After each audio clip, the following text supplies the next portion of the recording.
Annabelle. Do you like Maya, Annabelle? Do you like the kitten? Her name is Maya. Maya. That's Maya, Annabelle. Yes, it is. Okay, here we go. Switch for you. And for me. And for me. You're not going far away. She's going crazy. Yes, we are. We trapped a little certain Siamese kitten in here. Oh, yes, we did. Oh, yes, we did. Let's see. So, are you noticing anything happening? Because I did last week see big changes. Are you seeing anything? Yeah. What's happened this week? Well, okay. Tell me what is CCS? CCS is California Children's Services. California Children's Services. So it's the state-run physical therapy, occupational therapy. And when she goes there, are you seeing any changes happening now with her quality of how she is using herself in therapy? Yeah, so, sitting-wise, the other day I put her on, I sat her down on the mat and she stayed there for a few seconds, in like a seated position.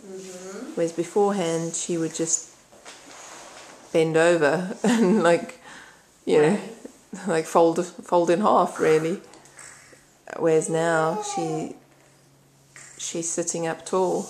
Yes, great. And also like even correcting herself a little bit if she topples, to keep her upright for a few seconds. But it's like more than she ever used to be able to do.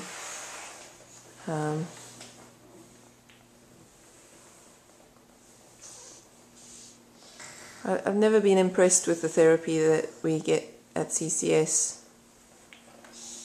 Are they seeing the changes too? Yeah, they see changes. But so the nice thing, I'm interrupting, what I'm getting at is that you see how we are all working to support Annabelle, of course, but that our systems can work nicely complementing each other. In other words, she's making improvement because of Feldenkrais, and she's making improvement because what is the other work that you're working with? ABR. ABR, which again is?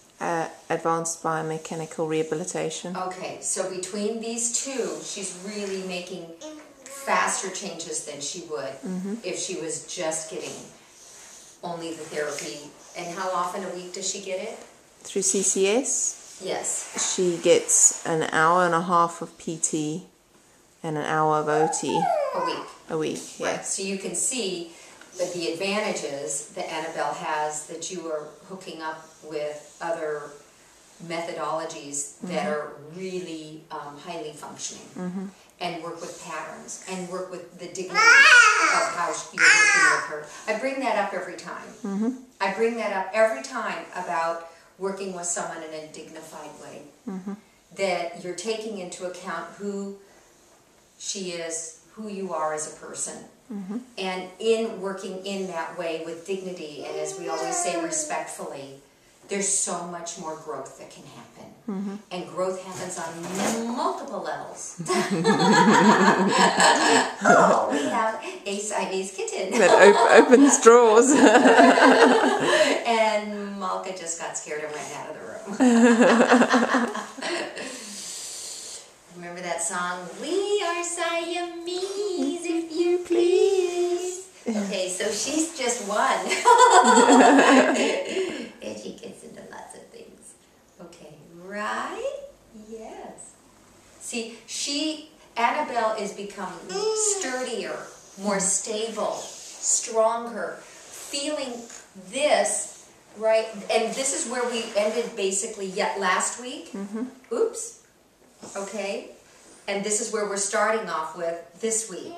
But first of all, her muscle tissue is becoming more dense. Is becoming stronger and more dense. The muscle tissue is not just becoming stronger, it's becoming more dense. That means her proteins are assimilating properly. This means her amino acids, we go back even further, are assimilating even better, right? So everything is starting to assimilate. That means her organs are working at a higher functioning manner than they were before. Now, considering the quote-unquote diagnosis, it wouldn't be going as well as this. We know that. And again, because of all the things that you're doing, you are working so intently with nutrition. You are working so intently with her overall health, the way you run your household, so that people understand it's not just one thing. You can do just one thing. You don't want to do like a whole basket of everything, you know, because then it overfills. And yeah, you have to focus on maybe 2 or 3 things. Right. Because otherwise it becomes overwhelming. Oh, yeah. And then they actually combat each other. You know, there's been different things that I've had parents come to me before, and they're told, oh, well, you can't do anything else but this. And I understand those other people's thinking, the other techniques thinking, because they're afraid someone's going to come in with mucky work. But Feldenkrais work, not mucky work. Very clear. And really working with a person. It doesn't muck up anyone's work. Again with the ADR, and again with the nutrition. And nutrition, I'm not just talking about basic nutrition. I mean, you're really working some detailed stuff because of working with her metabolism, right? So working with her metabolic situation. That means getting her organs to work properly. And I can feel density in her muscles. Again, that means her guts.